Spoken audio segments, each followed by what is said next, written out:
Welcome to another episode of SOS Discussions. And one of the top teams in the East and some people's favorites, not just come out the conference, but to win it all, the Brooklyn Nets have added Blake Griffin after a buyout with the Detroit Pistons. Now the question becomes, how much does he have left in the tank? And how much can he help the Brooklyn Nets on their way to try to get a ring? Those are the questions, and my guys have the answers. We're going to start off with Anthony. All right. The Nets just added a multiple-time All-Star, couple-time All-NBA player, high-flying, three-point shooting, rebounding big man in Blake Griffin that is a star. I don't think it's actually going to change anything that has to do with Brooklyn, though, because he's washed now. The person that he used to be, that I've described was amazing. But you know what we're doing now. Okay, Blake Griffin is a great piece on a bench that is a little stale. That is the best way to describe it. Blake Griffin he'll inject a little energy, maybe a three-pointer or two, maybe a crossover or two. He has not dunked the basketball this NBA season. Blake Griffin, one of the greatest dunkers of all time, has not dunked the basketball. He's not the same player. He's averaging about 12 and 5 currently. So on a bench for a great team, he can add a little energy. He can be a big man. He can maybe be a defender. If he can be anything like JaVale McGee or Dwight Howard was for the Lakers, all he needs to be is an extra piece that maybe adds a little bit of a spark. Other than that, I don't really see him contributing to actual wins and losses, but he does help solidify a bench that is thin. And when you have a thinning bench, that fatigue starts to set in the playoffs. And that's one thing that has a lot of people nervous about the Brooklyn Nets, because, I mean, obviously, when they're healthy and clicking on all cylinders, they're not going to lose to too many people. You add Blake Griffin, give chances for people like Kevin Durant to sit down, especially when he comes back, so he doesn't have to rush back as fast. I think it's a good pickup for Brooklyn. People were saying go to the Lakers. I didn't like him on the Lakers. I preferred him on Brooklyn. So I'm gonna say it's a win for Brooklyn and a win for Blake Griffin, but I wouldn't expect nobody to be looking for, 25 and 10 because he's going to Brooklyn.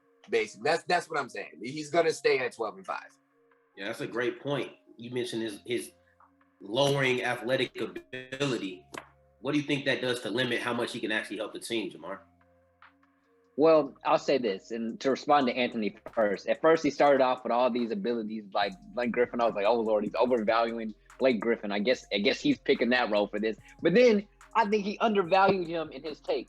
You see, he's talking about 12 points. When is the last time Blake Griffin played on a team where he was actually, playing for a championship? I think there was a quote by Blake Griffin. He said, there's some years where you're always playing for a championship, but there's years you actually have a chance of winning the championship. With the Brooklyn Nets, Blake Griffin has a chance. And let's not forget, I know he's not going to average 20 points, 12 rebounds. We know that. But the Brooklyn Nets were looking for another big body, but they got more than just another big body. They got a big body who can also, he's not going to average it, but he can put up 20 on any given night. Now, the point I really want to make here, though, is when you look at a lineup with James Harden, Kyrie Irving, Kevin Durant, Blake Griffin, and DeAndre Jordan. I know we got two guys who aren't in their prime anymore. But you tell me you got Kevin Durant with a pick with Blake Griffin who's popping back out. How in the world are you defending guys where there's three guys on the court you have to double team if they're on their own team? And you have a Blake Griffin, now be it he's not the athletic monster he used to be, but he can shoot the rock now. And I believe even though Blake Griffin can't hit lobs like he used to, neither can DeAndre Jordan do all the things he can.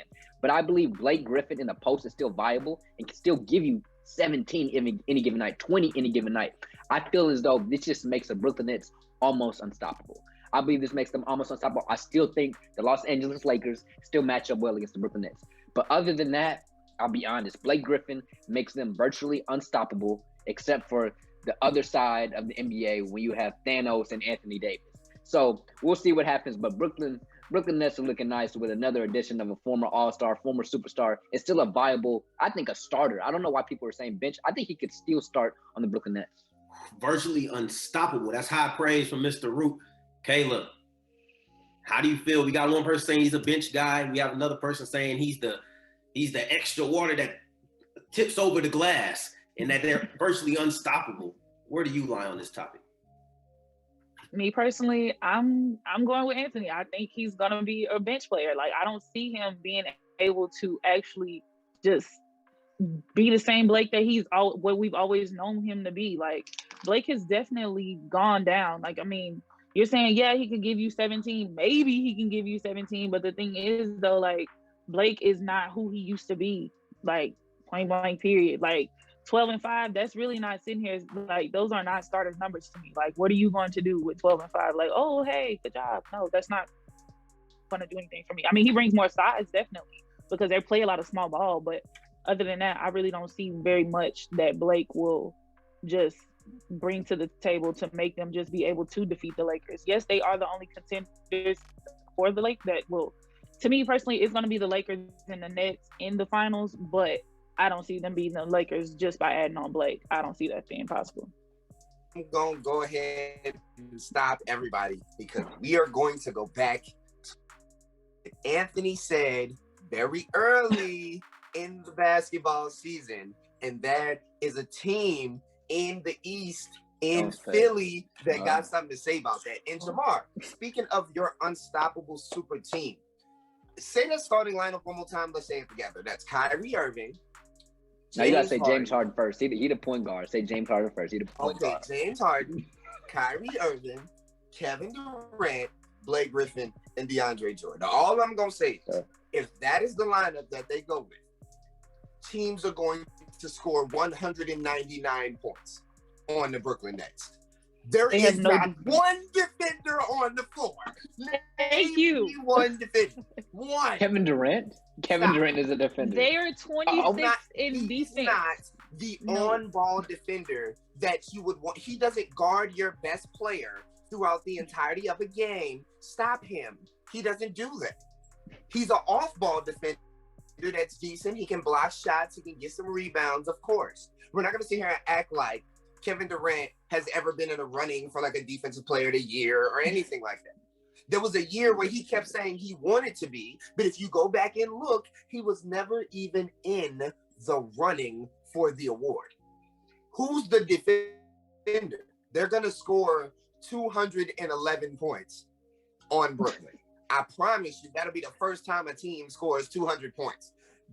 Blake Griffin is going to sit on their bench. He's going to sit on the bench, and they're going to put a defender Joe Harris gonna get some in the starting lineup. Yeah. That's what's going to happen. Jeff Green. But I'll say this: who's going to outscore the Brooklyn Nobody. I mean, I understand that, but are we really undervaluing the dynamic of a Blake Griffin who can now stretch the floor with three guys that are probably the best scorers in our league, top 5? I don't see how you defend that with that implemented in their lineup. Not to mention when they play small ball, you have Blake Griffin at the 5 and you implement Joe Harris. Man, that's 5 out right there, and James Harden going between the legs the whole time for 20 seconds and kicking it to whoever want to catch it, and that's 3 points. I just don't know how you defend it. That's all I'm saying. I understand what you're saying. They're not going to even try to defend it because they can just score whenever they want to on the other end of the floor. I don't think it's that easy. If you watch the Brooklyn Nets, they've gotten better defensively. I don't know what Steve Nash is doing and whoever the defensive coordinator, they've gotten better defensively. But so be it. Yes, their defense will be suspect at times. But that offense defense has been suspect the whole season. Like I said, they're 26 in defense. How is adding Blake Griffin going to change that? It's going to make it worse, actually. Body. Thank you. It's a body. It's going to make it worse. A body is not going to be enough. Like, just because he's there, what he going to do? Just do this the whole time? No, this is not middle school ball. It doesn't work that way. Like, you have to be able to actually defend. And Blake is not a defender. Not even close. He's literally a body. Hey, like I'm not gonna argue on Blake being a defender. Will be. I just believe they have enough in works. We know that Blake Griffin will be joining the Nets. We'll see if he helps out with their offense. Doesn't sound like anybody has hope for him to help out on their defense. But hey, all we know is that we will see it happen. And make sure you tell a friend and tell a friend and tell their mama. Y'all better be checking out SOS Discussions. Like, comment, subscribe down below.